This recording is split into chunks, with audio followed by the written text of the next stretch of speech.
welcome to the Laker Central pregame show. I'm Alex. That is Vinay.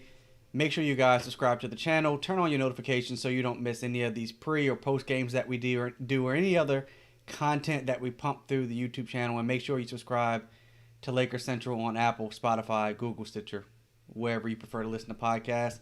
We've got an early tip off today, man. 3 p.m. your time, 6 p.m. my time. But as always, before the game tips off, man, how are you feeling on this gloomy Sunday morning here on the East Coast? What's it look like there in Los Angeles? It is a beautiful day here in Los Angeles, and I into the New Year's and the end of our second long weekend of the holiday season. So while everybody's still stuck in the malaise of getting over Christmas and getting over New Year's, we are getting some good weather out here. It's getting a little chilly, but I know whenever I say that to somebody on the East Coast, they just roll their eyes all the way into the back of their heads because chilly in California is like 55 degrees, and for you guys, it's like sub-zero temperatures. So it's been good over here. Weather's been nice, and it's starting to cool down a little bit more. So the Lakers, they're in Memphis today, and they're going to be there again for the next couple days because they got Memphis again on the 5th, right? So you folks are getting accustomed to these baseball style series. We already played the Spurs back to back. We've got Memphis back to back. Then we play the Spurs again, and then we have the Bulls back to back. So Yep. strange times we are in as basketball fans, man. But the Lakers have started off pretty good. They're third in the West. I think Memphis is like 14th. They don't look good at all. I know that there were a lot of Yeah, expectations from last season, but they don't look good, man. yeah, and they obviously they lost Morant. They're not going to have him Yes. for a couple of weeks, and so that's a big loss for that team. I would say it's in general the baseball style series has been really really strange for like everybody. Like I even you look at how the game five went for the Lakers, right? Game four, we do pretty well against the Spurs, and then game five, all of a sudden like we're like struggling. I thought the refs were sort of horrendous towards the end of the game. I was like, all right, man, what are we doing here? Like these are like basic foul calls that are not being made, and Right. like you guys are just letting them assault the guys inside the paint, and they can't score. But that's just kind of how these games go. Like if you played any version of like any version of competitive basketball, like that refs have like this weird thing where like some games they'll just call it like objectively, and then the next game they'll be like, all right, this team is clearly better than the other team, so we got to like Hmm. try and balance it out. It's not on purpose. It's like just some natural human thing. So I thought the Lakers. It was a nice character win the last game against the Spurs, but I will say that they shouldn't take the Grizzlies lightly because this team will definitely battle all the way down to the end. They have guys like Dylan Brooks. They have Jonas Valanciunas. He's still pretty good. They have a lot of guys. And I don't think Jaren Jackson Jr. is playing yet, but like they have guys that'll compete. They don't Okay. have guys that'll like just roll over and stuff like that. So and I think they have one of the Jones brother, Tyus or Trey Jones. I don't know which one's on their team, but um, Lakers fans will probably. I'm sure Lakers draft Twitter will be interested in watching this because the Grizzlies pretty much picked up all the analytics darlings that draft Twitter had, Desmond Bain and a couple other guys. So it should be a good competitive game. We may end up seeing some folks end up use like a smaller lineup. Like how against the Spurs, we try to run that all forwards lineup, and then eventually, what's it called? Uh, the second game around, at least, Lakers ended up playing THT a little bit more. Was it the second game or the first game? I can't quite remember. But essentially, I think what'll end up happening is because of the way that Memphis plays, we may see more guards in the lineup this game, depending on how they're all performing. Seeing more guards might be good, man. I mean, I know KCP is going to be out today. Guys, Alex Caruso, he's not playing again. He's still dealing with the NBA's health and safety protocols. So we don't know exactly when he's going to be back. We know that every time in the league they test the players, no one has tested positive. Alex has not been one of the guys that's at least been tested positive. So whatever he's going through, whatever these protocols are, just seems like the league is just taking additional steps to make sure they keep everybody safe. But seeing more guard play, man, might be good because I went and looked at some of the advanced numbers for the all forwards lineups. The net ratings, man, on those lineups are brutal. Like they Yeah, don't look yeah. good. And so, do you think that's just a function of it being new, a function of matchup, or at some point will Vogel have to kind of go away from that? I think it's a little bit of everything. I think that lineup hasn't really gotten any experience together. Obviously, Montrez is the guy who's the newest person to that lineup, and so is Wes, technically. Yep. What we have seen out of those lineups is that what we have seen out of those lineups is that they're like it's a different guy every time. Like Mm-hmm. game 4, it was West going 6 for 6. Game 5, it was Kuzma who actually ended up starting off really hot before he got mired down by fouls and stuff like that. So it's but the defense out of that lineup is not good. So I'll say that. So that if there's one thing that I'm concerned about, and then we're 6 games in, so we can basically talk Right. about what the sample size has been like. That all forwards lineup is pretty good. The on the offensive end, just the amount of spacing and all that sort of stuff it does. But the problem with that lineup, and it's specifically as it relates to Markieff and Montrez playing together, is that they do struggle to defensive rebound at times. They get overwhelmed by like true bigs. So we'll see that in this game. So like Valanciunas is like a true big, and he does hit the glass. He's a very high quality rebounder. So we may end up seeing a situation where the Lakers are having to kind of switch up. Maybe they extend Gasol's minutes with that lineup a little bit more. And I think they did that last game. I want to say there was a stretch where they pulled Montrez out and then they put Gasol back in, and the game kind of got back in order and stuff like that because we had like a true big that was out there. And that's something that I would keep an eye on because the defense out of that lineup is a little. It's not good. So the data sort of matches the same stuff that I'm seeing, and a couple of times what I've seen is when the guys don't hustle back on defense off of a miss, they end up. And I tweeted this during the game.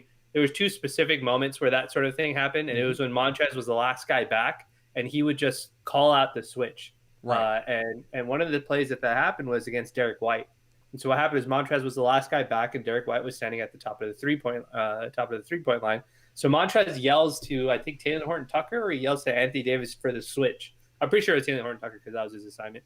And he says, take my guy, I'll take your guy. Mm-hmm. Montrez comes down the court. He turns and he faces up Derek White, and then he turns and he looks towards the ball, and Derek White just back cuts him for a layup. Like a very easy layup. It was on the highlight and stuff like that, and so Laker fans probably saw it. But that was a good example of like, okay, we can't do that. Like Right.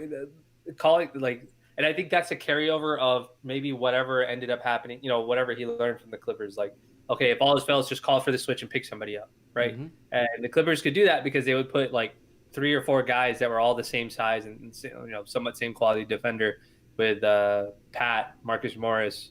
Who am I thinking of? Paul George and Kawhi Leonard. But you can't do that with the Lakers, right? Like you have to do your assignments, and we have role guys put in specific positions for stuff like that. So I think that's something that needs to be worked out a little bit more, and I think that's something Vogel's going to tinker with in the lineup eventually. And I think what may end up happening is Vogel may have to move him or add him later to the all forwards lineup and extend Gasol's minutes with that lineup. Because what happens is as soon as he comes in, people look at the rim and they go, okay, this is not going to be a problem. And so we've seen a couple of games now already where teams, once they get into the interior, there's no resistance from the Lakers' interior defense. And it's not as if Marc Gasol is like a world beater and blocking every shot, but just the body being there makes a big difference. So that's kind of some of the stuff that we have to look at and keep monitoring. And I think Grizzlies will be a good example of a team that we should look at because they'll attack the rim too, like the same way the Spurs did. Mm-hmm. They're not a 3 happy team where they just keep chucking threes. They'll try to get to the interior. So it's just something that's definitely worth monitoring in the long term for sure. I'm surprised at how much they've gone to that all forwards lineup. So the starting lineup has played the most minutes together, but that all forwards lineup with LeBron, Wes, Markieff, Montrez, and Kuz, they played the second most minutes together for the Lakers. They have an offensive rating of 86 and a defensive rating of 111. I mean, they don't look good together at all right now. So there's some tweaking that needs to go on. I agree with you. I think having a bigger body at the center position is going to help. I was trying to find some lineup data, when they put Anthony Davis out there with that, and I don't see any substantial data for it yet, or at least a good amount of minutes where they've subbed AD in for somebody else. But I'll find it maybe as the show goes on. But yeah, I Mm-hmm. was curious about that lineup because it's a big lineup. It can be physical. LeBron's, Mm-hmm. he's like the ultimate ball handler, so he can find anybody Mm-hmm. out there on the floor. Montrez is great at playing in the paint, going one on one, and then you can spread the floor with guys like Kuz and Wes and Markeith, but they just haven't looked good together so far. Yeah, That lineup has been I giving up their leads. yeah, no, I was gonna say I would say that the defense for sure has not looked good out of that lineup. It's Yep. like we're happy if they break even in terms of like Hmm. scoring and what's it called. And so the last couple of games they have, like they've kind of held it. Or if they allow somebody to cut into the lead, it's been very like a smaller cut into the league. Yep. But that also is due to the fact that it's West got hot, Kuzma got hot, but that's definitely something that we have to sort of keep our eye on. Hmm. And you know, it, I I wouldn't say it's a technical issue with Montrez. It's a mental issue with Montrez. I don't think he understands where he's supposed to be at times, and that's something that to be honest, you only learn that when you see it on film. And I don't know how much time they've had to like kind of delve into film. Obviously, they're still technically traveling to different arenas and stuff like that. So I would imagine. I also wouldn't be surprised if it doesn't get fixed until the All Star break, like when they get that 2 week break or whatever it is, because I don't know how much extensive film time they're going to have. Like at some point, I think in like the next month or so, they're going to have like a 7 game road trip. So I don't know how much time you really get to review film and figure stuff out. But it's just something to keep an eye on. I think Vogel may end up uh, kind of figuring out some of the lineups to mitigate the lack of defense that comes out of there. But it's just going to kind of exacerbate the same thing that all Laker fans have been talking about. We need a backup true big, a Dwight size guy, Right. and I don't think that's going to calm anybody down, any of that chatter down. And it's fair, it's valid. Well, let me pull up some of the matchup data for the Lakers and the Grizz. Let me see if I can get this thing to pull up. So if you can see this right here, so the Lakers, I mean, they're scoring like crazy, man. I mean, they're scoring much better than they did last year, and even the field goal percentage has stayed high, but that 3 point percentage, 41%. I mean, is that sustainable? I don't think I don't know how many teams have ever. I don't even know if there's a team that's ever shot 40% from three the entire course of the season. So I'm going to say no. That's probably not sustainable. Um, will we see a team that ever shoots that high of a percentage in their thing? Probably. But I would say that chances are that number will probably come down to like 37, 38%. I think is probably a little bit more reasonable because I'm sure some of these guys will cool off and whatnot. But I mean, the numbers have been pretty good so far, man. Like their block totals are down a little bit, but the steals and the blocks are up. The scoring is up. It's really dependent on what sort of defense these guys end up playing. And you and I have talked about it um, a few times that like this team may not really try to lock in too much on the defensive end just because people get hurt. Right. And when you play defense like that, like I've been trying to keep track of how many games in a row somebody keeps getting hit in the face trying to play defense, or just like hustling for loose balls and stuff like that. Hmm. And like it's almost every single game somebody there is a Laker that gets hit in the face trying to go for a defensive rebound or boxing out or going for a steal or just something. And so it's just like I'm sure the guys are like, look, there's 6 or 7 50-50 balls that we could go after a game. Do I Hmm. really need to go after all 6 or 7 of these? Like if we have like a 10 or 12 point lead, like maybe I could just let it go this time. And I think that's just sort of the energy that they have right now because it's so early in the season. But like some of these marquee matchups and stuff like that, when it's like the Clippers or it's the Nuggets or it's Right.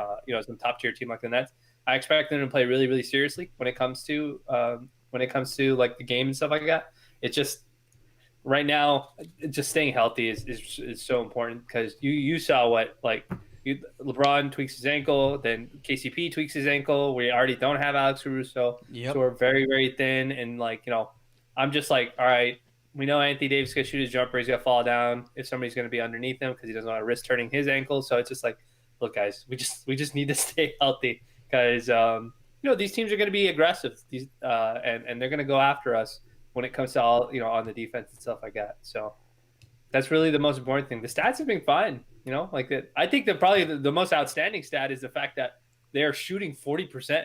That's pretty crazy. I thought they would be, like West has been a little bit streaky, but even Kuzma's been good. KCP's been shooting out of his mind. It's been really good. So I don't really have much to complain about outside of it. I think if their defense was a little bit more locked in, kind of the way that we expected it to be, we would probably be undefeated right now. Like some of these games we've just lost because we weren't locked in on the defensive end. And first game was a championship hangover sort of game. They weren't playing. I mean, they went down 20 in the first quarter, and then they completely wipe away that deficit in the second quarter. So if they're locked in, I don't think they have any problems. And I think right now they're just trying to, play it safe, or not play it safe, but try and stay healthy and not get injured, battling each other when it comes.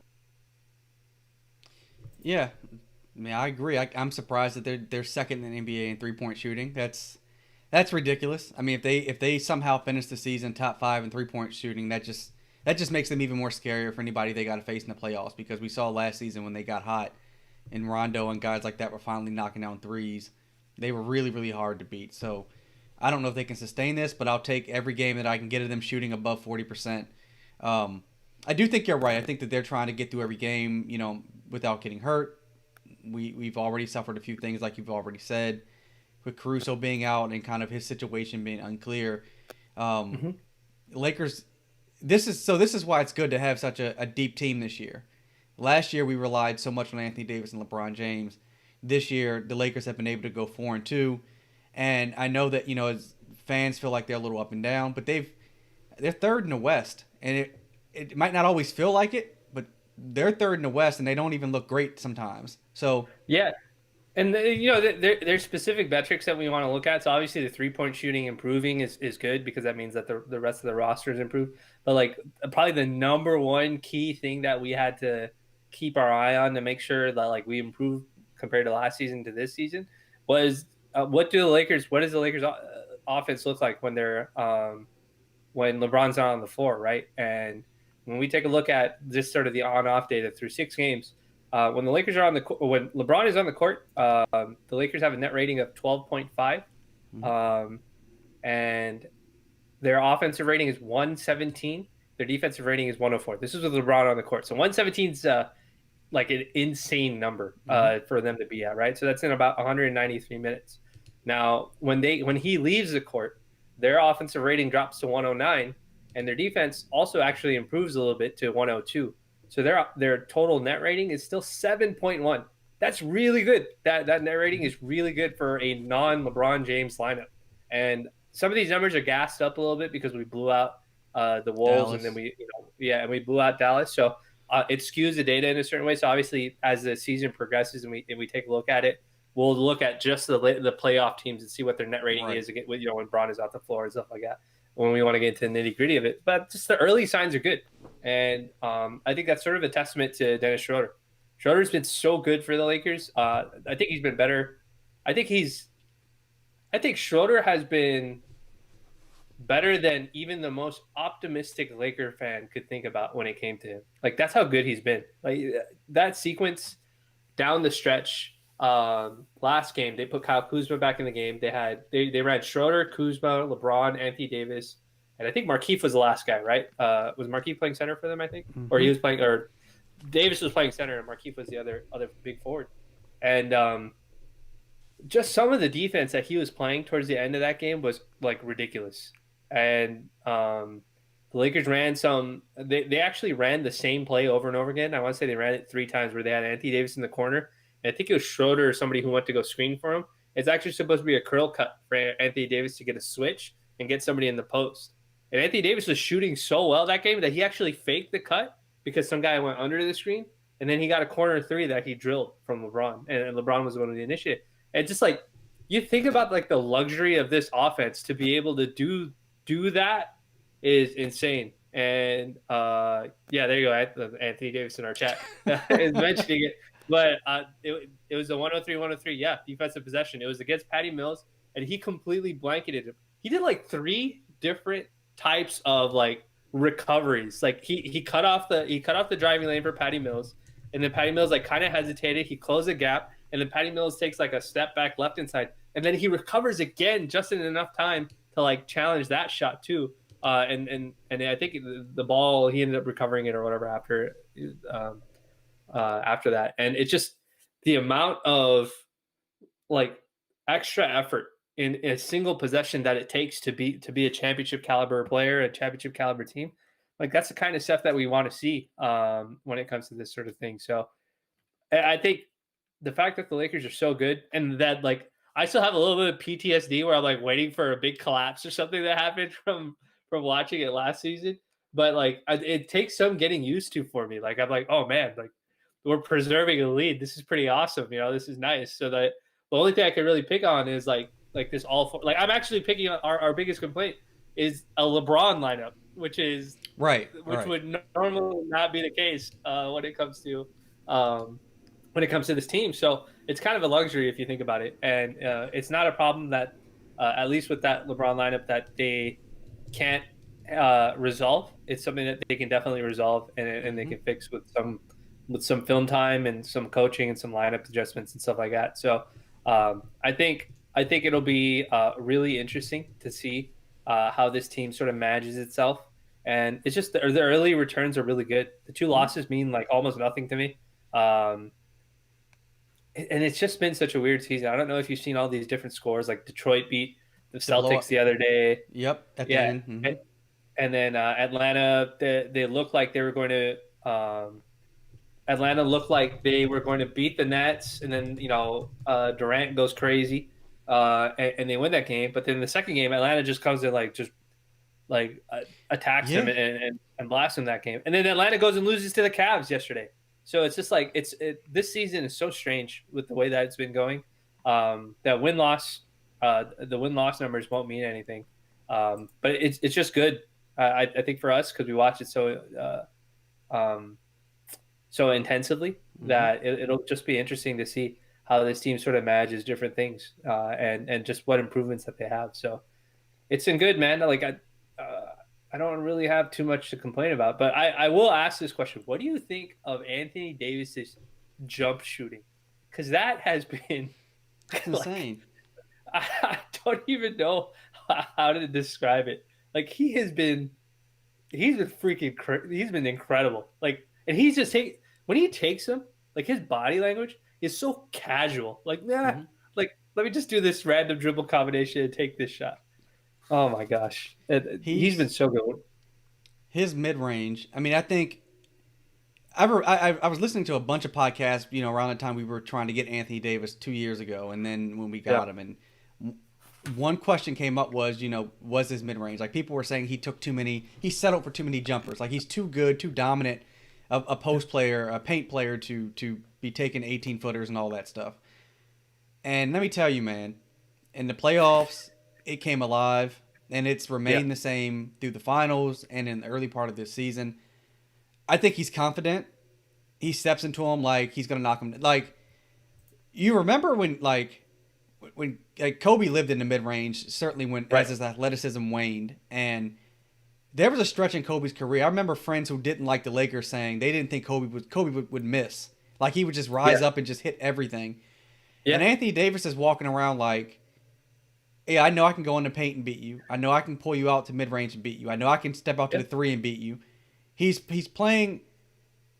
So T-Mac used to have this look on his face where he was kind of like he knew he was better than everybody, but he just he never really got excited, never really showed any emotion. AD does that a lot too, where like he's just like ho hum, but you look up and he's shooting like 60% from mid range, and he's hit like 4 jumpers, and it's like, wait, has he? No, you're right. It's like his. Like obviously he's very outwardly expressive, right? Like when the game's on the line, he makes a good defensive shot and stuff like that. But the way he plays is so, his demeanor, like through the course of the game, is very like at least this season, I feel like it's very like casual, very Yes. nonchalant. I guess is like the word that I could think of. And like, okay, I just pulled up the number right now. From mid range, he's shooting. The majority of the shots that he's taken this season are from mid range. So Right. he's taking 30 attempts from mid range. The next highest is in the paint at 23. He's shooting 50% from mid range. Right? He's 15 for That's 30, ridiculous. and it's super super like it's very casual. And I will say this: I think folks that don't watch the Lakers on a regular basis, they have this impression that like Anthony Davis needs to be in the post all the time, like he needs to Hmm. like be bodying people up and stuff like that all the time. And I think there's because they won the championship and because that shooting came alive in the playoffs and stuff like that en route to the championship. I think like he now feels comfortable that now I'm okay with my shot selection. Like Right. whatever confidence I need to find out of this situation, out of my jumper. I found it last season, and now I can just carry that over here. So, the last time we did this recording, I told you like I guess the fun part about this team is that we are relearning it, even though it's a lot of the same characters are coming Hmm. back. It feels like every single one of them, maybe outside of LeBron, is like has like a different progression this season. Like Kyle Kuzma's passing out of his design sets have been different. Dennis Schroeder and all these other guys are new guys to the team. But now watching a full season of Anthony Davis making mid-range shots, making his threes, taking those shots, and not having to just bang down low the whole time, it's like we're watching a completely different guy. And then we're trying to like Taylor Horton Tucker coming on. Like, Right. what does Caruso look like? Caruso's shooting like 50% from three. KCP is shooting like 50% from three, and like you see KCP making plays for Dennis Schroeder and Dennis Schroeder making plays for KCP. So it's like it feels as though we're watching a brand new team to some degree, and it's a team like everybody gets along very well and stuff like that. And so it's just very cool, man. Like it's nice that like I honestly thought this season. I told you this before. I honestly thought that we would just sit around and just we would do these pre games and post games and say, no big deal. It's a loss. Regular season. It's a win. No big deal. It's a win. But there's like small things that we can actually watch and Yep. enjoy and learn from the game and stuff like that. And I pulled up this stat of Anthony Davis's also. He's shooting. He's attempted 31 pull up shots, right? The pull up jumper. So it's not a catch and shoot like off of the Right. setup or anything like that. He's shooting 51, so he's got an effective field goal percentage of 53% from his pull-up jumpers, and about 36% of his shots are coming from there. That's an insane number to be shooting on your pull-up jumper, and many of those are from the 2-point range. Not too many from the 3-point range. Most of his threes are all catch and shoot threes. His catch and shoot threes, he's shooting 47%, 46%. Sorry, I rounded It's up. insane. That's insane, man. Like We it's we know that like to win championships, you always got to have a guy that can get you a basket in the mid range, and mhm. everybody likes to point to Golden State and their 3-point shooting, but Steph could hit knockdown mid ranges, so could Clay. Obviously, KD could when he was there. Like, and then there was the Kobe's, the Jordans. I mean, go on throughout history. Dwayne Wade, Dirk, all these guys can knock down the mid range, and AD, his mid range is sick, man. Like, have you noticed since him leaving the Pelicans and coming here? Has his mechanics changed at all on his shot? So I think a few folks on the timeline have mentioned that Penberthy has done something with him, Mm-hmm. like correcting either like it's a combination of two things. It's one Phil Handy simplifying like his moves, like Mm-hmm. not over dribbling too much, Right. simplifying some of his moveset. And then the second thing is Penberthy. I guess he must have corrected like that chain from the bottom of his feet all the way up to his Mm-hmm. release. Like I think folks were saying that like he was leaning too much, like he'd fade away too much for no He reason. would fade. Uh, Yep. and all like this season he hasn't been doing that. And it's I'll give you an aside for a former Laker. It reminds me of Ingram this season. It's like Ingram's pull up jumper has gotten really better this season too as well as I watch some of these Pelican games that are on national broadcast. And the two things that I feel like both of these guys have figured out is I'm taller than every Right. single person on this court. And when I Yep. shoot the ball, my arms are like 13 feet in the air when I fully extend them. Nobody's blocking this shot. So it's like the Right. KD thing, right? Like with the KD at some point realized, oh, nobody's blocking my shot. I don't Like, even why am care I if the seven fading? footers. Yeah, so why am I fading? Like, and KD's a world class shooter, and I feel like Anthony Davis figured it out. And it's still an early sample size, but if you include what we saw in the playoffs, it seems like he's figured out that like even at the very worst, they're gonna slap my hand. They're not gonna hit the ball. And if I just keep shooting the same way I shoot, these guys are never going to do it. And obviously, because of the way the rules are, Mm-hmm. you can't close out and be in his landing zone, so he doesn't have to Right. worry about spraining his ankle and stuff like that when it comes to that sort of stuff. So I feel like that because there must be some confidence that he's gotten from that, and with these mechanics being fixed and stuff like that. And we've seen some games, man. Like he won't just take mid range shots. Like if there's guys doubling him or if they press up really hardcore on him, he'll take you right to the rack. Like he'll post you up. So there were some parts of the game, even last game, where he posted guys up and he took a shot like in the paint, like a little jump hook shot that he made and stuff like that. And that's just to keep the defense honest. Like don't think that you can defend me one way and I'm just gonna do whatever you guys want me to do. So it's been good to see. And yeah, I think in the chat. Anthony Davis mentioned it, but he's like AD is literally faking out fans. I don't even know if it's faking out fans. I feel like AD is probably telling us, "Hey, this is me. Like this is how good I am. I just didn't have a chance to show it to you guys last season because we were trying to like win a championship, and so I was just doing whatever was necessary." But for sure, I would say that if he doesn't find that mid-range shot, and if he doesn't like progress with that jumper, and if obviously Rondo doesn't become a better player in the playoffs, Lakers don't win a championship because they needed that mid range shooting to get through some of those games. It would have been really tough for us. Maybe we do win it, but it would certainly have been much more tough for us. I mean, he had a game winner, right, and against the Nuggets. Denver, So yeah, so some of those games they would have been much more dicier had he not kind of reached like the shooting potential that he has. So he's been awesome, man. He's been awesome. I don't know if he's gonna get the MVP, but he's been awesome.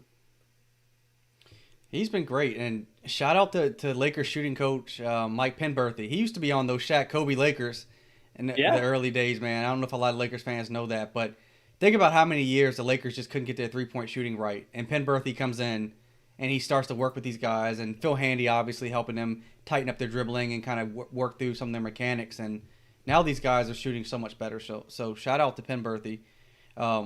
Something that you and I have talked about that I think is making things easier for Anthony Davis is them having Dennis Schroeder, having another guy on the team. And for years, Lakers fans, really all fans, have got this idea of you need a third star.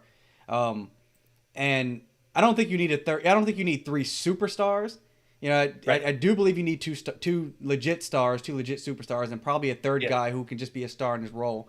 So I want to pull this up as well in regards to Dennis Schroeder, because he has absolutely been a star in his role. Yeah. 17 points, 48% from the field, 43% from three, which is just insane. I mean, his free throw percentage, we know how clunky Lakers have been in the past at the free throw line. Damn near 5 assists, 5 rebounds. And then shout out to Raj made me look this up. Unwritten rule. Shout out to Raj. I went and looked this up when he tweeted it. LeBron James, Anthony Davis, and Dennis Schroeder have a plus 20 net rating this season. That's nuts. Could we have done any better in finding a third guy who none of us thought was probably going to be like this third star level guy? No, I think this is a good example of this front office having really smart foresight and looking around the league and figuring out like what it is. Like when we were talking about trading Danny Green in that first pick, we were looking at guys like Oladipo, Zach LaVine, maybe Spencer Dinwiddie. Like we were looking at the guys that were important role players for other teams. And I know Dennis Schroeder's name came up at some point, but he definitely wasn't one of the guys that was like on the top of the list and stuff like that when it came to these sort of decisions. But he certainly played just as well as some of those guys in terms of what his role is. And I mean, last season we had 4 guys. Last season we had 4 guys that were actually not even 4 guys. We had 3 guys that averaged double digits on this team. It was Anthony Davis, LeBron James, and Kyle Kuzma. Okay. Outside of that, Pope was kind of close. He was at 9.3 points a game, but we really didn't have anybody like any consistent scoring this season alone, right? James, LeBron, Anthony Davis now are at about 23, 22 points apiece. Then Dennis Schroeder's at 17, Montrez is at 12, Kyle Kuzma is almost at 12, and Kentavious Caldwell-Pope is at 10. So the only reason these other guys, Harrell, Kuzma, Pope, the reason why these guys are doing better is because we have a guy in Dennis Schroeder who's enabling them to be the best versions of themselves. Yep. We have a guy who makes the right decisions, who sets them up, and that sort of thing. And I think that the best part of what he's done so far is he knows when to be the guy who kind of directs the offense and when to be the guy that just stands on the perimeter and hits his wide open threes. And I think last game was a good example of that. There were stretches in the game where he kind of had to help score, and he had to find scoring opportunities for himself in the course of the offense. But at the end of the game, it was very clear, like even when LeBron went a little cold, like LeBron was like, I'm taking this ball every single time. I'm going to be the one who makes the decision. I'm going to be the one who makes the pass, or I'm going to be the one who attacks the rim. Whatever LeBron saw is what the Lakers are going to do. And you never saw Dennis like get in the way of any of that. You didn't see him try to like go wild card and try to like in between a few LeBron possessions, try and score on his own. He didn't do any of that. He just said, here you go. I'm going to go wait on the perimeter and play defense against my guy. And that's what led to a Lakers win. And that's the kind of stuff that like we love to see, because we know that in the end, our superstars are going to be superstars. And if it's going to be a two-man game with LeBron and Anthony Davis down the stretch, then that's what it's going to be. So we just need everybody else to buy into their roles. And Schroeder has done that, man. Like, I'm thinking about Schroeder now. Like, he's only like, 27 years old himself. 27. I'm like, yo, we need to make sure his contract matches Anthony Davis's, because these two guys know what they're doing together. Like, he knows how to play with these guys. And, you know, obviously, Braun and Anthony Davis scoring has come down a little bit, but their minutes are down also. Like LeBron's only at 32 minutes, and Anthony Davis is at 33 minutes. That's less than what they did last season. Not only were they not playing a full 3 quarters last season, they're playing even less than that this season. So like that's pretty crazy. And then considering how well they've also played, right? Like LeBron shooting 37% from 3. Like that's. Like, what more can you ask for from him and stuff like that? And everybody's been really sensational. But I think you're right. Like, this net rating with Schroeder and him, like, kind of, like, people having to deal with, like, LeBron's brute strength and Anthony Davis's finesse and brute strength, and then having to deal with the speed that Schroeder puts on the floor. It's hard, man. You don't know how you have to defend it when the time comes. No, you don't. And think about Anthony Davis and LeBron, like their minutes being down. Like, so their numbers are down compared to what we're accustomed to seeing. But like you said, their minutes are down. But the Lakers are scoring more. I think they're scoring, like I said earlier, 118 points a game. Scoring has went through the roof. Their offensive rating is 3rd best in the NBA. That's with LeBron and Anthony Davis playing less. The only way your offense is improving with those two guys playing less is if you've got another guy that can generate offense, help other guys score, all those kinds of things. And Schroeder, dude's been great. And if they can look, I think February is when they're going to start contract negotiations again with him, and that's where they can offer him, you know, the max that the Lakers can. I think it's 4 years, like $83 million or something like that. That might be an appropriate contract, man. Like he might, if he hits the open market, there might be a team that's willing to pay him like $20+ million. And the Lakers might just be wise to lock him up and align his contract, like you said, with Anthony Davis. And then, should another guy become available, like another superstar level guy, let's say post LeBron's career, but you still have Anthony Davis that's in his prime, Schroeder's in his prime, and you can get a guy in DC maybe. Like that, the Lakers could be set up, man, for like, they could be set up for a tremendous, run. Yeah, and it's not a and the way that you think of it is, how are we building our foundation up so that we can add a guy like that, as opposed to timing everybody's contracts to expire at the same time and then wiping the books completely clean. Because we've seen that the very best franchises in the league identify the guys that are like the not cornerstones, but they're like the foundation to whatever their identity is, whether it's the offensive, defensive, or just like intangible stuff and whatnot. And obviously LeBron's by far the best leader in the NBA. But just if you think about it, a guy like Dennis Schroeder extends the career of a guy like LeBron. LeBron doesn't have to stress. We talk about load management, and whenever we talk about load management, it's always physical load management. But there's a way to, but there's also like a mental load management, the stress of having to make the decisions or run the Mm-hmm. plays or having to score every single time. And when you are able to reduce that level of stress for your teammates just because of good quality play, right? Or because that's what you like to do, and it allows them to not have to do that. That goes a long way towards like the morale of the team, the Yep. chemistry of the team, just what they can rely on, stuff like that. And if there's no other testament to how good Dennis Schroeder's been, he has the highest plus minus through 6 games of every single Laker that's on the team. He's at 9.5, uh, which is the second highest would be 9.2. So and then after that it's like LeBron, Marcus Gasol, and so some of these, so like it's very clear that our role players, when we enable them to be successful and give them the opportunity to do that, whether it's next to LeBron and Anthony Davis or even in their own right, they're going to be good, and that's literally what we've seen with Schroeder. So that net rating, that's pretty awesome. You're getting, look at that. It's basically a 50-40, 50-40-80 player. So you're getting Yeah. 17 points, 5 assists, 5 rebounds. That's, I mean, that's better than what Rondo was doing in the playoffs. And Rondo was good, like really good in the playoffs. And we're getting Mm-hmm. like Rondo caliber defense. So that's pretty insane if you think about it. And so the crazy part is we haven't even seen like the very best version of this team because Caruso's been out because of the protocol and stuff like that. But there's like crazy lockdown defense every single time down, and just scoring, like finding wide open shots for each other too as well. So it's been wonderful, man. He's been really great. And I think he unlocks other guys, man. I really do think that like him and I think Raj mentioned this also. Like Mm-hmm. he and KCP are like slowly developing like this 2-man game with each other, where Yep. one of them will drive and pass to the other, and then sometimes KCP will drive and kick to the other guy because they both stand in the same spots at the 3-point line, so they know where each other is. And so like that sort of stuff pays dividends in the long run when it comes to chemistry and familiarity down the stretch of games. My thing is, how did he go from looking like he probably shouldn't even be a starter in the preseason to like in 6 games, this dude looks amazing. I don't know what they figured out, but they figured it out really quickly. Yeah, I mean, I'll say this. We've said this before, but it is very clear that the Laker front office is operating based on a different level of information than we are.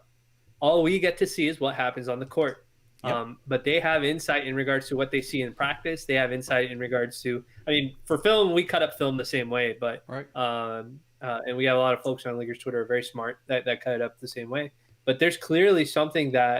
um, there's clearly something that they know about Schroeder, or they see something in practice with Schroeder, or Schroeder, sorry, I keep calling him Schroeder, they that they just know. They just know that this guy's a great fit. And the only insight we ever really get is when Frank Vogel's like, "Yeah, this guy's been kicking ass. He's kicking everybody's ass in practice." And all you can do is just be excited for it and just enjoy it. Something I looked at earlier today. So the Lakers are last in the league in points off of turnovers. And last year it was like a big deal that they got out in transition and they scored because their offense, their half court offense wasn't good at all. But I wonder how they also went from being last in points off turnovers and really not getting any transition baskets to having one of the best offenses in the NBA. Like, is their half court that much improved this season? Uh, I think I'm trying to pull up the play type data right now as we're talking, but I think the improved jump shooting and the fact that like the Lakers are running a little bit more designed actions, like Mm-hmm. they're getting Kuzma on the run, and they're generating really high quality. But and so I think part of it also is that all fours line up because it Yep. allows LeBron a fully spaced out floor with one pick and roll guy that he can really use if he wants to. I think the Lakers are, because they're still experimenting with lineups. It's kind of cool that their half court has been better. Like Anthony Davis' jump shooting has made it better. Yeah. Dennis Schroeder's shooting has made it better. Kuzma, KCP, like all these guys being better shooters has made their half court better. And anything, as long if your shooting stays high quality, that half court offense is always going to be good because if LeBron's the guy who has the ball and is attacking the rim, or even if it's Dennis Schroeder, like LeBron hitting 37% for three is pretty good too. Like Yep. if you're attacking the rim and you have shooting surrounding, you're going to have a good half court offense. And I think it's also a testament to just kind of what Frank Vogel has tried to institute. He tried to do it last year, and now he's got even better personnel to do it this year. He wants to make the extra pass. He wants these guys to get themselves really good quality looks. And I think LeBron has said it a few times already.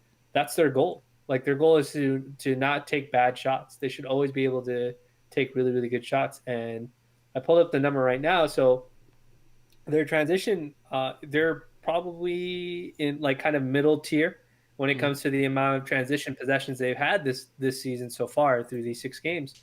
But they are 1, 2, 3, 4, 5, 6. They are the sixth best transition team, transition offense in the NBA in terms of points per possession. So that they're in the 83rd percentile, right behind the Miami Heat, and then a few other teams. So they've been great.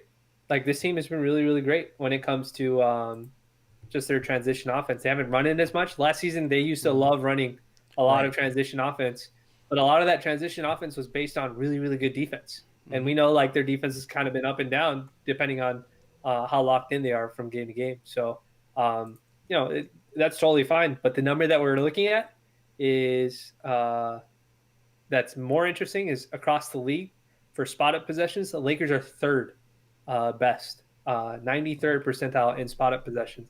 They're getting 1.22 points per possession, only behind the Wizards, who are not a good team defensively at all, and the Mm-hmm. Suns, who are the best team in the Western Conference as of right now, I think. And so they're getting really high quality shots, and they're making them. And what more can you do? Like you just gotta wait out the course of the season and see where the defensive identity is. And look, we may not see if they're 4-2 right now. Mm-hmm. Okay, if we throw out the championship game or the championship hangover opening game against the Clippers, that Portland game came down to the wire. They may only have one loss on the season. Like if they don't like kind of, and we know the Portland game, nobody was playing defense at all that game, and everybody's very casual about it. But this team could hypothetically have only one loss, and with the stretch of games that's coming up right now, they could be only a 2-loss team for quite a while. But it just depends on what their version of defense is. And I think last game was a good example of that. Like they kind of played their game, and in the fourth quarter when they needed to lock in on the defensive end, they Mm-hmm. did, and that was pretty awesome. Vogel talked about trying to, what it takes to try to implement all these new guys, their defensive philosophy, given this like weird season, right? Let me play this clip of him talking after post game the other night. Hey, Frank. Defensively, given that you guys have some new pieces, particularly fours and fives, who are different than Dwight and JaVale, the coaching staff, how far along are you guys in knowing exactly what you want to be doing schematically, how you want to use guys, stuff like that? We have a good idea of how we want to use guys, but we're still learning what guys can do, and how to put them in the best position to be successful. And that process plays out for the better part of probably the first half of the season, and it will continue to be evaluated. But it takes time, and for them to learn what we're asking them to do, and for us to understand what ways to put them in the best position to succeed. So it'll be an ongoing process. Hey, Frank is right. Like if it's going to take them, the better part of half the season to kind of get where they want to be, he knows where how he wants to use guys, but it takes time. If they're playing this well already, just because of their talent level, by the time they actually get everybody comfortable with each other, and maybe everybody's healthy and things are kind of flowing a little bit, they maybe become more accustomed to what this NBA season is going to look like from a traveling perspective, all those things. That second half of this season, man, we might see some. I mean, aside from games that they decide to rest LeBron and AD, they might just roll teams. Yep. Yeah, I thought the key the what's it called, read between the lines part of what Frank said in that interview is he specifically said, "Oh yeah, we know what they're good at. We know what these players are good at and what they're Mm-hmm. not good at." And then he said that I think he said immediately like, "But we won't know until halfway through the season, like what it all looks like." Mm-hmm. And so I think so that's what I mean. Like they're operating with like a different level of information or planning than they're probably letting Laker fans into. Like they're not going to say, "Oh yeah, we're just holding off on running the lineups that we want to run, like because we know what's the winning formula, or we don't want to tip our hands too early or something like that. He's being very diplomatic in Right. answering that question, and he's just basically saying like, no, we know what these guys are good at. We just haven't had a chance to really put them in this position, and so we're just running these lineups and letting them figure it out themselves, which is what it seems like when they roll out the LeBron all forwards lineup. It's like, I don't know what the purpose of this lineup is, but you guys keep running it, and like conceptually, I understand it's supposed to be a lineup where everybody can switch, but like I don't know how you guys are running this offense, because sometimes LeBron decides, all right, I'm just gonna go ISO on my matchup because I feel like it, and then other times they're like, all right, we're gonna run some design actions for Kuzma, or we're gonna swing the ball around after I create a double team or something like that, and West will get wide open threes. So it's just like some of that stuff has no structure. I'll be like, I don't know what you guys are running, but it's working and they're winning, and so that's interesting. That Vogel says it like that. That we know what these guys are good at, but we won't know until midway through the season exactly like how this is all going to kind of work out. And I think that's pretty cool. I think that's it's cool to know that our staff is evaluating these players on an individual basis, but then also giving them the opportunity to learn how to play with each other. That's a luxury that's very, I don't know if every team can afford that luxury to say that, hey, we're just running these lineups and letting them figure it out themselves. So that's what happens when you win a championship, man. It's pretty awesome. Let me bring in this question. This is from Adrian Broner's dad. Shout out to you. We know you were in the live stream the other day. But do you guys think that LeBron should get more post possessions than AD? It feels like LeBron's the better post player and AD's the better shooter, but they're kind of in reverse. He wants to know, is he tripping? What do you think, Vinay? I don't know if they need post possessions. I honestly think that their post possessions, the post possessions for Braun, at sometimes are not designed. I think sometimes Braun just says, I'm going to go in the post, and he sets up in the post at times. I think because Anthony Davis is shooting so well, he doesn't have to go in the post. And the other reason why is because he's going to see a double team, and it's kind of annoying. Like I could imagine for like Anthony Davis, like if he's posting up and stuff like that, he's getting double teamed. I'm sure he just wants to make the pass for his teammates and stuff like that. But I'm sure he wants to get some shots up too, right? And he's not going to force it over a double team or whatever it may be. And so I don't know if we'll see. I don't know if I can say that Anthony Davis should get less post possessions and LeBron should get more. I will say that LeBron's, from a technical standpoint, LeBron is a craftier post guy than Anthony Davis is, but that's because he religiously works on like his post footwork and all that sort of stuff. I think famously he went in and he trained with Hakeem like a few years ago. I think in like 2011 or 2000, some early in the 2010s to work on his post footwork and stuff like that. But it almost always comes down to matchup. I don't think LeBron draws the double team the same way Anthony Davis does when Anthony Davis goes to the post. So that's sort of the trade-off when it comes to that. But LeBron is a significantly better passer out of double teams. He finds guys across the court that nobody sees, and that's sort of a hole that's in Anthony Davis's game. But the Lakers haven't really had any need to go to post because Anthony Davis is making all of his jumpers. So if anything, he's dragging the big man out. So if Anthony Davis starts the game, hits a couple threes or hits a couple mid-range shots, now all of a sudden your center has to come out or your big man has to come out. So now the lane's now open for guys like LeBron or Dennis Schroeder or KCP on a swing pass, and where he can just got somebody drive and kicks it to him, and he pump fakes and attacks the closeout. So it's really just based on what the defense is doing. And unlike last season, because Davis's jumper is hitting, we haven't needed to see him in the post very much. But last game he did. He mixed it up. He took a couple mid-range shots, a couple threes, and then he went right to the post a couple times too when he got the right matchup. Yeah. So this from Brian to Fly. I think AD needs to improve his passing. So he's improved. I'll just start right there. I mean, when he first got to the Lakers, he was getting double teamed. He was struggling passing out of those double teams. And I'm actually surprised because when he was in New Orleans, I mean, who else was there? Like, I would have thought that would have had been a better skill for him. But why do you think he struggled with that? And why do you think it's not better than maybe what it should be? I think it's just like a comfortability thing for him. Mm-hmm. Like, I think he hasn't. So the reason why guys like LeBron are really good double team really good at passing out of double teams is because LeBron is naturally a good passer, even when it's single coverage, right? So he knows when LeBron attacks the rim in single coverage, he knows based on the way the defense is set up, who the rotation guy on him is going to be if there's a double team coming. So he knows whether it's going to be the strong side guy that comes to double him or if it's going to be a weak side guy. Mm-hmm. For a guy like Anthony Davis, the reason why it's a little bit more difficult is because sometimes the angles that they come from are not comfortable angles for him to deal with, right? So when he's on that left lower block isolation, there's only two specific places where that double team comes from. It either comes from the same side right above him, which means that he can't turn over his left shoulder or he can't face up his guy because somebody's going to pressure him from the right-hand side, or it's the baseline, right? Which means that the only way that he can get a clear shot off is either he backs it out and takes a mid-range shot, or he has to get right into the interior of the paint.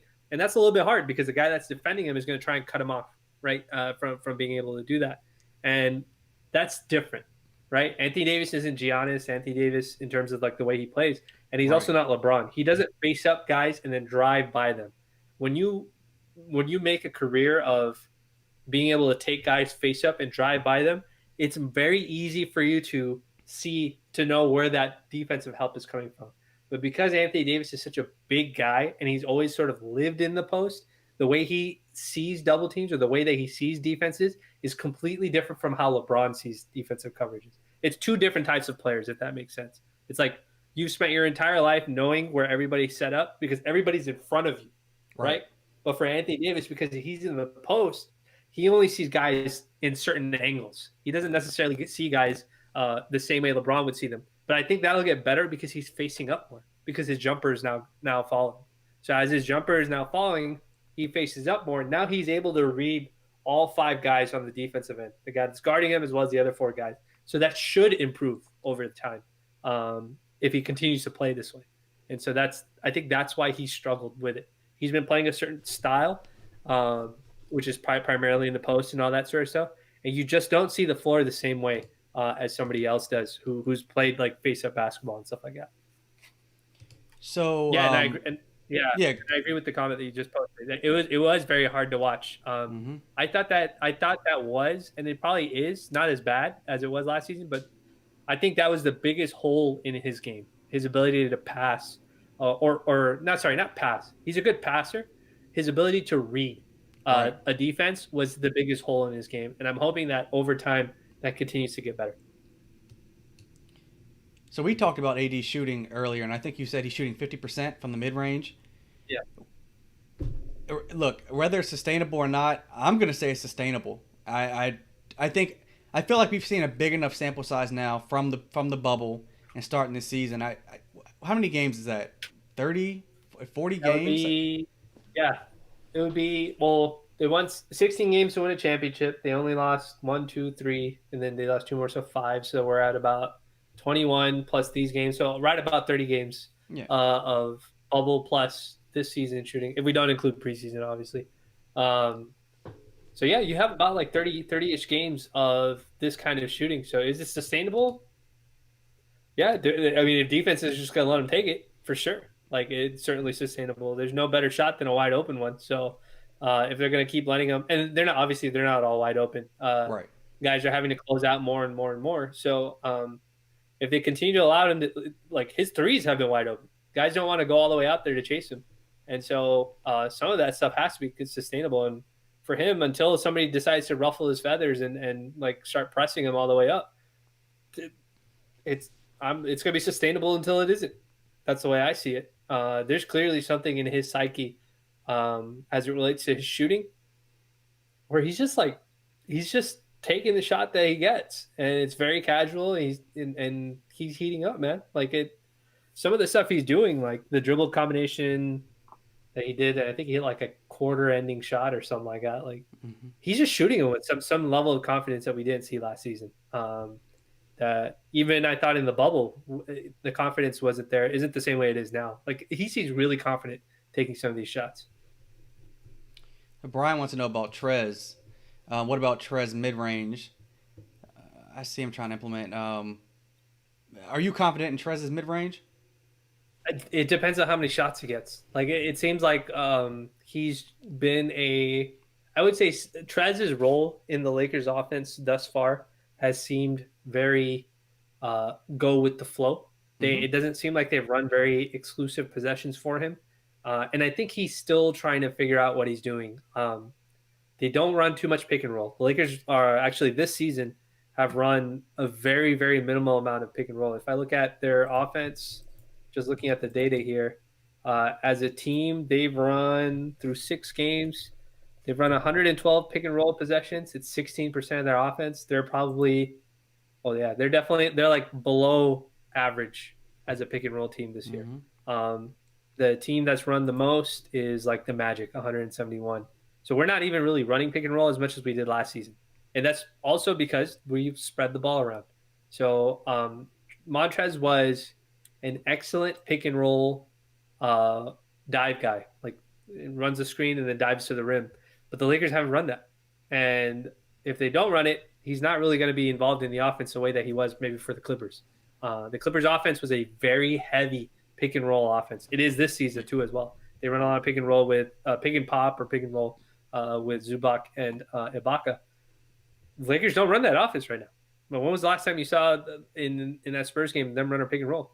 Like we're not even seeing LeBron run it, and sometimes he runs it too. So it's a different type of offense. I don't know how Montrez is going to ingratiate with us, but he does find offensive rebound putbacks. If he hustles down the court and gets really deep positioning early on, they get the ball to him so he can get shots up. I think the main thing that he needs to get used to is not getting foul calls. He's not going to get the same foul calls that he got with the Clippers, with the Lakers. When he put on a Lakers jersey, the refs are like, "No, we're not giving you any calls," and I think that's something that he struggled with this season so far for sure. The funny thing is, like you look at the Clippers, and not that we're going to talk too much about the Clippers, but that Lou Williams' numbers is down across the board. It almost feels like Lou is suffering from not having Trez, and Trez is suffering from not having a guy that can run pick and roll with him. The Lakers don't do it, and I wonder if it's something that they will work on as the season progresses, so that they can at least have that as a tool in their toolbox. But right now, it almost feels like Dennis came on really strong, and he just has ran everything properly, and then Trez is kind of like trying to figure out how and where he fits into this team. And I don't know how long it's going to take. I don't know if he puts up the kind of numbers he did with the Clippers, 18 points a game. I don't think there's enough opportunity on this team, especially if Dennis is going to keep playing the way he's playing. But I don't know. I would like to see Trez get a few more touches though. But I don't know. I think when depending on what the situation is with the offense and what the matchups look like and stuff like that, I think there's definitely opportunity. There's going to be games where he has really nice games, and then there are going to be games where he is not. He's going to have to get all of his stuff off of like the offensive glass and stuff like that. And so when we look at a game like the Dallas game, when Boban wasn't playing very much, and they had like Maxi Kleber and stuff like that, or Willie Cauley-Stein playing against the Lakers, a guy like Montrez is going to eat because he's got a decided strength advantage versus the guys that he's playing against. But against a team like maybe the Blazers, or against a team like even the Spurs, who have like a backup big that's a true big, like a real big, that makes things a little bit difficult. And Montrez was primarily successful for the Clippers out of pick and roll coverage. Lou was at least in the regular season, he's terrible in the playoffs, but in the regular season, Lou is an outstanding pick and roll player.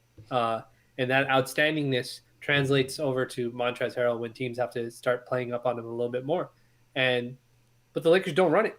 And then the Lakers don't have a guy who's like, or not that they can't be good. They just don't run it. They don't need to run it. And pick and roll at the very like base level of basketball is the simplest kind of action you can run. Screen my guy, and then I'll find you if you get open, or else I'm going to take this shot or kick it to somebody who gets open. But the Lakers' passing has been so good that they haven't needed it, and their shooting has been so good that they don't have to attack the interior. So it's kind of tough, right? Like last season we had to go to the paint because we had all these big ass guys on our team, and the best way for us to score was to go to the rim. And this season, even though I think the identity is still to get to the rim, our guys are making their threes. So when we're making wide open threes, like we don't really have to go to the rim as much. Now, if our 3-point shooting as a team starts coming down, like normalizes a little bit, then we might start seeing more Montrez pick and rolls and stuff like that because we want to get shots at the rim as Right. much as we can. But until then, like I think really Montrez, all he has to do is figure out where he's supposed to be on defense. I think if he does that, he'll be fine because he's able to generate opportunities for himself just off the strength of his like hustle and energy and stuff like that. And there's definitely times where the Lakers run actions and then like Kuzma will dump the ball off to Montrez or something like that if he's wide open, and they're looking for him. It's just it's sort of a good problem to have, man. We're making all of our shots and we're winning games, so it's like we don't have any way of getting you more shots. Like if other guys are making their own. So, but as the season goes on, teams will scout us and they'll be like, all right, we can't let them take threes, and then things will open up for Montrez a little bit more. I agree. Lakers have played really, really well this year. I think more so than they played, spotty or whatever. And there's just no reason to force the ball to Trez. If they're going to shoot at this insane clip, you ride it out. You work on getting Trez more comfortable with the offense and figuring out, how to do things that's going to get him easy baskets. But aside from that, they look okay. There's just no reason to force the ball to him. So I guess we'll close out on that, man. Anything you're looking for in today's game? I think today it'll be like the Spurs game. We're going to play a team, especially without their top two guys, Jaren Jackson and without Ja Morant, that you're going to get a team that has a bunch of young guys that, see a Lakers jersey in front of them and they know that everybody's going to be watching. So you're going to get like 110% of how good they are. And I think it's going to be a lot like the Spurs game. We're going to get a lot of young guys trying to run us off the floor, and they'll be hyper aggressive on defense and stuff like that. So Lakers will have to be prepared for it, for that kind of energy and that kind of attitude coming from the Grizzlies. I am going to be looking forward to seeing if Vogel keeps rolling that same all forwards lineup out the same way that he normally does. The Grizzlies have a bunch of forward type guys that they like to run. They have Dylan Brooks, they have Kyle Anderson, and I'm trying to think of somebody else. I can't quite remember. Brandon Clark. They have Brandon Clark also that they like to run. So they got a lot. So that I'm curious to see how that lineup matches up against the Lakers all forwards lineup. And I think it'll be just another test for this team to see how they kind of handle how they sort of handle like a young team where you don't have one clear cut guy who's always going to be like the lead guy making the decisions and stuff like that. I think it forces the Lakers defense and offense to play better as a unit because you don't know where it's going to come from. And so I'll be curious to see what it is. I don't know if it'll be a blowout. I don't know. Let me just check before we get off. Let me see what the betting line is on this game since we do this basically every pregame now for the Grizzlies. Let's see, Grizzlies, Lakers. Lakers are okay. What's the betting line? Lakers are favored by 10.5, so they're expecting a blowout, I guess. This is based on Action Network as of 7 hours ago. So, all right. Money line's got the Lakers favored at -5, or the money line's -550. I don't know any of this stuff, guys. I'm not a gambler like that. The only gambling that I do is at craps tables because I studied math. And no, I can't count cards either, but I can do some quick probabilities in my head when we're playing. So not that it matters. You're just throwing a dice. But I don't gamble. But I'm assuming -10.5 means Lakers are expected to blow them out. Or at least that's what people are betting on, right? For them to blow them out.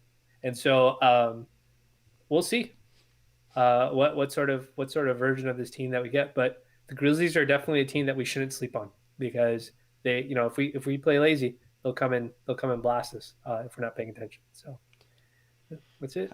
I want the Lakers to take today seriously. Don't let some player, make a name for himself on national TV or get his next contract because he played well against the Lakers. And Lakers fans are like, who is this dude? And he's got 30. Like, just because Ja Morant's, even if Ja was playing, this should be a team that the Lakers could beat easily. So don't. Hopefully they didn't eat too many ribs and they didn't get filled up on beer and out at a blues club or something. Just focus, and hopefully everybody makes it. Both teams make it through this game healthy. Like, that's super important as well. So, guys, we appreciate you tuning in for the pregame. Make sure you subscribe on YouTube. Turn on notifications so you don't miss any of our videos or the pre or post game shows. I think we will be back for a post game. Hopefully it's a fun one. Hopefully the Lakers blow them out by like 20 and we can have a little bit of fun. But thank you guys as always for the questions and comments, and we'll check you out later. You've been listening or watching Lakers Central.